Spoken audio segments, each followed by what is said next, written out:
کەمپینی بەخشین لە سلێمانی بۆ لێقەماوانی غەزە بەردەوامە. ئەمڕۆ بەخشین لە ڕێگەی دابەشکردنی 300 سەبەتەی سەوزەوات کە پێکهاتووە لە تەماتە و باینجان و کولەکە و خیار و سەوزەواتی دیکە هاوکاری 300 خێزانی کردووە کە تێچووی هەر سەبەتەیەک $100 بووە. بەمەش کۆی هاوکاریەکانی ئەمڕۆی بەخشین $30,000 بووە. بەخشین لە ماوەی ڕابردووشدا هاوکاری 250,000 خێزانی کردووە بە دابەشکردنی خۆراک و ئاو و سەوزەوات و نۆژەنکردنەوەی نەخۆشخانەکان.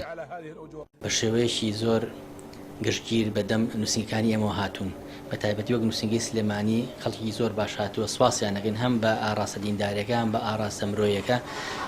خەڵکی زۆر ڕووی کردە نووسینگەکانی بەخشین، بە تایبەتیش لەبەرەوەی ئەو حەملەیە بۆ شوێ چڕبووەوە بارودۆخی خەڵکی غەزە زۆر خراپە لەم وەزعەیە، زۆر لە وەزعێکی برسێتی زۆر ناڕەحەتان، حتا لەوێ ینی بەو شێوەیە عەلاگەیەک سەوزەی کە بکرێ بە چێژ وەکو کولەکە و باینجان بە $100 یەک عەلاگە کولەکە کە لای خۆمان بای 1000 دیناری خۆمان بێ لایە بە $100. ئەمڕۆ بەشی چەند خواردن ئامادەکەی لە غەزە لە ڕێگەی بەخشین؟ وەڵاهی بە پێی ژمارەکە نازانم، بەڵام پرۆژەیەکی گەورەمان ئەنجاماوە لەوێ کە پرۆژەی ئەو میوانەیە ئەو سەوزانی کاکرێن بە چێژ وەکو کولەکە و باینجان لەبەرەوەی لەوێ زۆر گرانیەکە یەک عەلاگە بە $100 بێ ئەو خەڵکە گەڕەکێک نان بخوا بێ بای چەند بێ، لەبەرەوە زۆر ڕۆژەکان مریشکی تایە گۆشتی تایە بە پێی ڕۆژکە.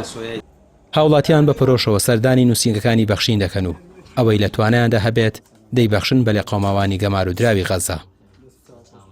بەڕاستی خەڵکی غەزە ئێستا پێویستی بە هاوکاری ئێمە هەیە، پێویستی بە هاوکاری سەرجەم موسڵمانانی جیهانەیە، چونکە دڵنیا بن غەزە لە ماوەیەکی نزیکە ئینشاڵڵا سەرەکەوێ و ڕیسایی بۆ دوژمنان و جوولەکە کە سەر کشکەوت، ینی ئەو کاتە ئێمە دڵخۆش بین دڵ ناخۆش بین هەر شتێک بین چه سوودێکی هەیە، بەڵام ئێستا سوودەیە کە تۆ هاوکاری ئەەکەی ئەو کاتە دڵخۆش ئەبێ بە سەرکەوتنەکەی، ئەو کاتە تۆ پشکێکی بچووکیش بێ لەو سەرکەوتنەی غەزەیە بەشداری، بەڵام ئێستا هاوکاری نەکەیت و ئەو کاتە دڵخۆش بێ بە سەرکەوتنەکەی ئەو کاتە هیچ سوودێکی نییەوە.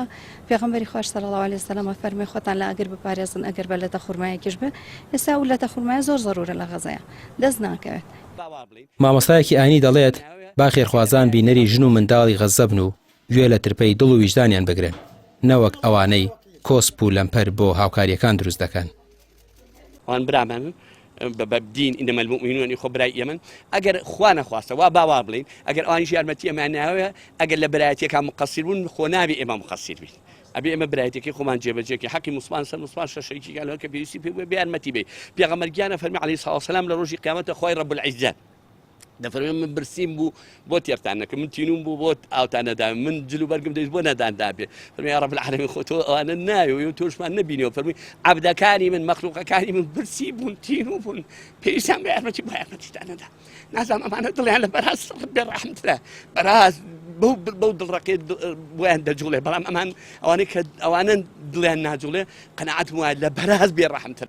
تا ئێستا خێرخوازان لە سەرجەم شار و شارۆچەکان بەدەم کەمپینەکەی بەخشینەوە هاتوون و ڕۆژانە بەردەوام بەخشینیش پرۆژەی خۆراک و ئاوی خواردنەوەی لە غەزە هەیە و لە ڕێگەی نوێنەرەکانیانەوە لە کاتی خۆیدا هاوکاریەکان دەگەێنن. ڕامیار عوسمان، کەناڵی پێام، سلێمانی.